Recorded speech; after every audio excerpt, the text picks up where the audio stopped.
ঢাকা ১৪ আসনে জয়ী ১১ দলীয় নির্বাচনী ঐক্যের প্রার্থী ব্যারিস্টার আহমদ বিন কাশেম আরমান আজ শনিবার তার নিকটতম প্রতিদ্বন্দ্বী বিএনপির সানজিদা ইসলাম তুলি হারিতে যান। গাড়ি থেকে নেমেই তিনি সানজিদা ইসলাম তুলির মাকে জড়িয়ে ধরে কাঁদেন। এ সময় আবেগঘন পরিবেশের সৃষ্টি হয়। তুলির মা ব্যারিস্টার আরমানকে বলেন, আমার আব্বা আসছে, সৎলোক আসছে, আমি খুব খুশি। অনেক আগে থেকে আমার আব্বার সাথে আমার পরিচয়।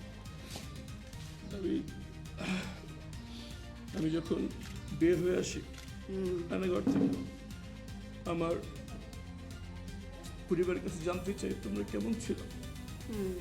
সবার আগে যে পরিবারের কথা তারা বলেছে সেটা হচ্ছে মায়েরটা। জি জি জি সে আব্বা আমার এখন সবচেয়ে বড় কথা হইলো আমার সুমনটা বাইর করতে হইব।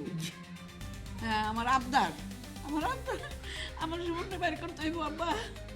এখন পর্যন্ত সুমন ভাইয়ের গ্রুপের সাথে যারা জড়িত হ্যাঁ তাদের কাউকে গ্রেফতার করা হয় না। জি একদম সুমন ভাইয়ের পরিবার সুনির্দিষ্টভাবে নাম জানেন।